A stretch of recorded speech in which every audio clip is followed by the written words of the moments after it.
gudoomiyaha xisbiga muxaafidka ah ee kulmiye Muuse Biixi Cabdi oo in muddo ku sugnaa magaalada Berbera ee xarunta gobolka Saaxil ayaa maanta munaasabad ballaaran oo soo dhaweyn loogu sameeyay degmada Mandheera ee ka tirsan gobolka Saaxil ugu horreynna markii uu soo gaaray gudoomiye Muuse Biixi Cabdi magaalada Abdaal waxa bulshada reer Abdaal ay u sara kaceen soo dhaweynta Muuse Biixi Cabdi iyo wafdiga uu hogaaminayay waxaana soo dhaweyntaasi ballaaran ka bacdi la isugu soo biyashubtay xafiiska uu xisbiga kulmiye ku leeyahay degmada Mandheera gaar ahaan magaalada Abdaal ugu horreynna waxa halkaasi ka hadlay maamulka degmada Mandheera cuqaal salaadiin xildhibaano wasiiro iyo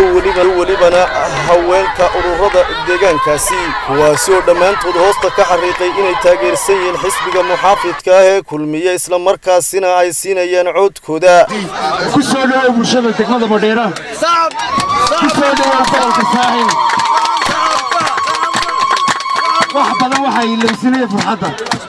laba cishaan farxad ay degmada ku jirtay farxadaasina waa wanaag iyo kalgacal ay ku qabto waa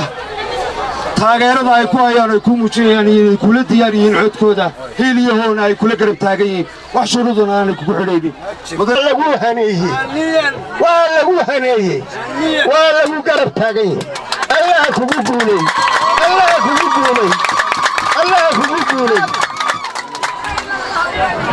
awood waxa reer kuleeyahay waa kula garab tooga reerka Soomaaliland Abdaal yaala waxa awood leeyahay waa kula garab tooga Saaxil waa ku garab joogta degmada Mandheera waa ku garab joogta gobolka oo dhan waa ku garab jooga midi waa iga dardaaran midina waa iga tusaale madaxweynaha musharaxa madaxweynaha Muuse Biixi Cabdi waxaanu leenahay Muuse Biixi Cabdi sidii horeba loo yiri isha macallina ku soo gaabinaya madaxweyne ilaaha ku guuleeyay laakiin Soomaalidu waxay ku mahmaadaa candageel nin waliba wixii uu gashaday ayuu ka maadaa waxaan doonayaa laba sheekh Berbera iyo Sheekh Abdaal wal la siciliya xaga la waraacinaya halkan dadka iska diiwaan galiyay dad yar ma aha way ka badan yihiin horta 17 iyagoo maraya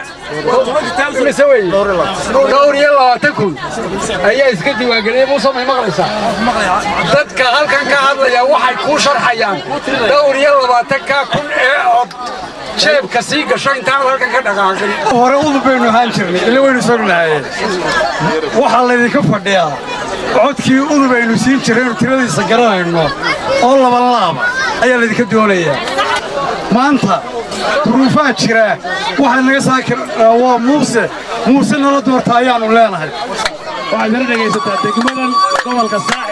Saaxil wuxuu xuduud la leeyahay lixda gobol ee kale xuduud buu la leeyahay ee ku dhoomanayna moodin lixda gobol xuduud buu la leeyahay halka aad aragto ilaa sal iyo waxay tahay gobolka Boorame amba awdal raadado Maroodijeex Sanaag iyo Togdheer intaba xuduud buu la leeyahay gabagabadiina waxa halkaasi ka hadlay musharaxa xisbiga muxaafidka ah ee kulmiye Muuse Biixi Cabdi isagoo u mahadnaqay bulshadii soo dhaweysay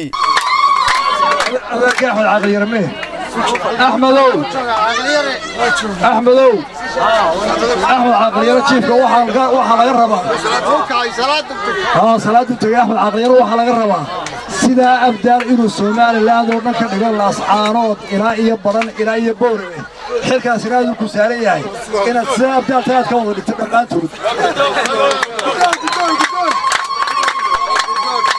waa shiif caqligii Somaliland u dacweyna weey marka xilkaasina wali uu ku sugaya kaaba dhawaa maanta runtii Abdaal wacdara ka dhacay wax la muujin karo way ka weyn tahay waxaan ku soo koobaya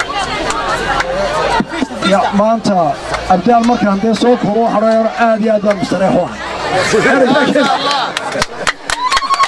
gudoomiye Muuse Biixi Cabdi ayaa safarkan uu ku yimid degmada Mandheera gaar ahaan magaalada Abdaal uu u muuqda mid campaign siyaasadeed maadaama uu xafiisyo badan xariga ka jaray geesta kale soo dhaweyntan musharaxa xisbiga muxaafidka ah ee kulmiye Muuse Biixi Cabdi ayaa ku soo beegmaysa xilli ay abaara baahsani ka jiraan guud ahaan gobolada bari ee Somaliland oo ay ka mid tahay gobolka Saaxil gaar ahaan degmada Mandheera Cabdiraxmaan Maxamed Cige telefishinka Sam News TV degmada Mandheera ka tirsan gobolka Saaxil.